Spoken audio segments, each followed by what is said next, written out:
What's up, guys? Matt from Not an Operator. We're going to talk today about my Mark 18 AR SBR.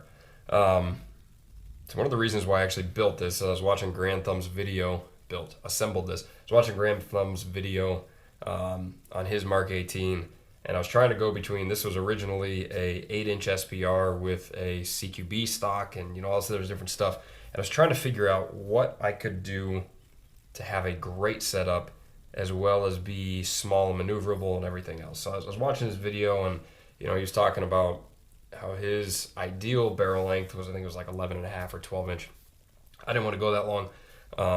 But then he was talking about his Mark 18, and I watched the video on his Mark 18 and saw how well it performed, up to 300-400 yards. I'm not going to shoot that far. I think the longest range we have here is like 200. So I found this Daniel Defense MK18 upper for a steel. It came with basically everything on it minus the light and of course the tech and stuff like that. But came with the Ward and the Surefire War Comp, the Daniel Defense front sight, this rear sight which I have no idea what it is, Colt BCG, gunfighter, charging handle, all this other different stuff. So picked it up. I haven't looked back since. Absolutely love this rifle. We'll go through back to front exactly what I have on it and why I chose it, and then talk about the beautiful rattle can job that I did. So starting from the back, we have the BCM stock. I do have a B5 SOP mod stock coming in. My buddy, who's a huge clone guy, said, "Hey, you got to put a B5 on that." Okay, well, I have no idea what the differences are. It just looks different. So I ended up finding one super cheap. Somebody had a sale for it. Was like 25, 30 bucks. So I ended up picking it up. It'll be coming in here soon. If I don't like it, I'll throw it on an AK build that I'm doing. So stay tuned for that one actually, because that's gonna be pretty sweet. Moving forward, I have the Aero Precisions M4E1 enhanced lower. So I love Aero. I've built quite a few different rifles with their lowers. Never had any issues, and they're built really well. The aesthetics are great. Flared magwell, you've got the cutouts on the trigger guard, stuff like that. So runs really good. As I said before, this is the 10.3 inch MK18 upper, made by Daniel Defense.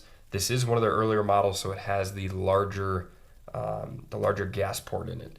And I know a lot of people kind of bitch and moan about that, saying, "Oh, well, it's overgassed and you get a lot of recoil and everything else." I never had that issue. This thing runs. I throw just garbage ammo in this. If I can find some Wolf steel cased stuff from Target Ammo for 95 bucks, something like that I'll buy it, and it runs great. So no issues on that. Moving up again, like I said, I have the Colt BCG in here. That runs flawlessly. Radian Raptor charging handle. This is not one of those the fake ones that everyone's always yelling about. This is one of their real ones, and I do absolutely love it. This is a great charging handle. Moving forward, sorry about the camera. I have this set up with it. We're doing it in my living room, in my guest bedroom right now, because it's about 1 degree in the garage. So welcome to the Midwest. Second, I have the EOTech HS1, I believe it is, paired with the G33 magnifier. So this is my second EOTech. My first one I was not a huge fan of. I usually, this is the most high tech, I guess you could say, and a lot of people are going to give me shit for that because EOTech had all their problems and everything else. But I usually run Holosun on all my stuff, and Holosun is super crisp. The EOTech, and there's a difference, and again, don't remember off the top of my head what that is. But basically, the EOTech is a different sight than the Holosun, and I didn't like how blurry it was. That being said, I picked up the G33 magnifier. I actually got this for a steal. Both of these, it was like 620 bucks, something like that, off tax swap. So I picked this up, started using it, and I absolutely love the magnifier paired with the EOTech. So that really makes the reticle much more crisp and easier to see. And this has the drop dots, distant dots, whatever you want to call them, on there. I think it's 4.3.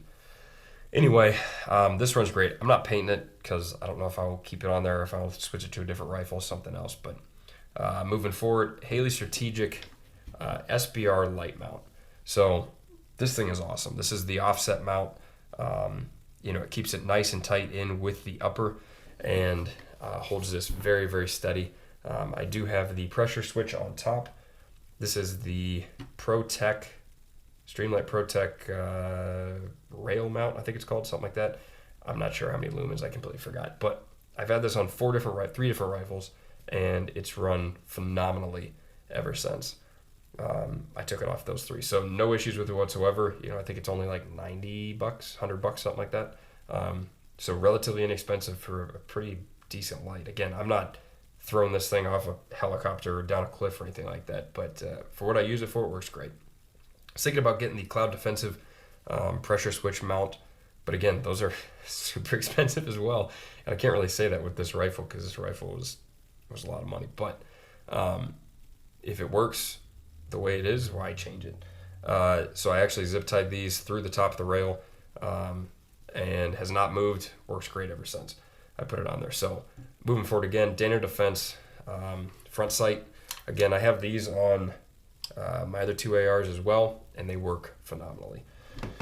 So the very last thing I want to talk about on here is the Surefire Warden and the Surefire Warcomp. So this is not a suppressor. This is I believe it's called a blast diffuser is what they use.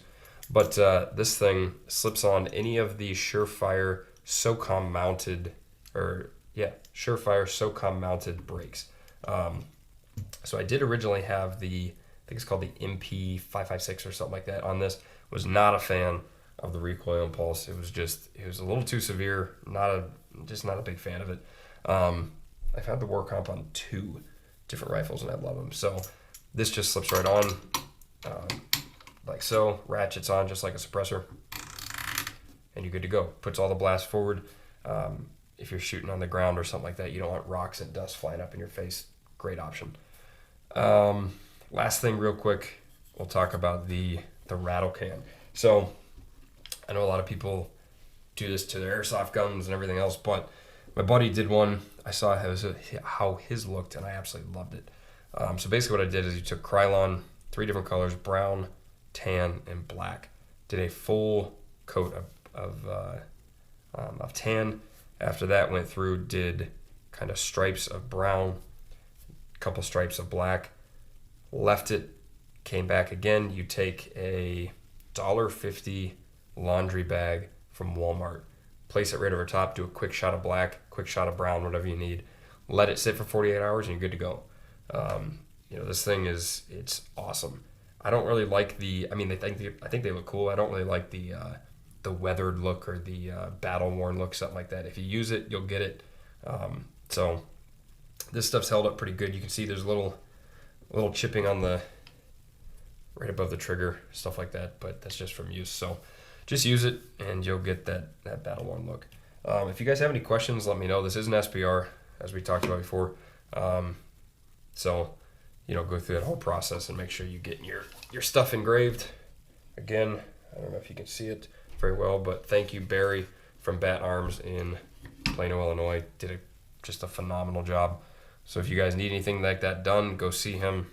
If you guys need to get any new firearms and you're in Illinois, get them now, because of all the garbage nonsense that Prickster and all of his little cronies are doing. So anyway, not going to get into that now. But let me know if you have any questions, and I'll be sure to answer them down in the comments. Sorry for the lighting and everything else. Like I said, I'm doing this in my guest bedroom, not in my shop in the garage. So stay tuned. We'll do another one on an AK build that I'm doing.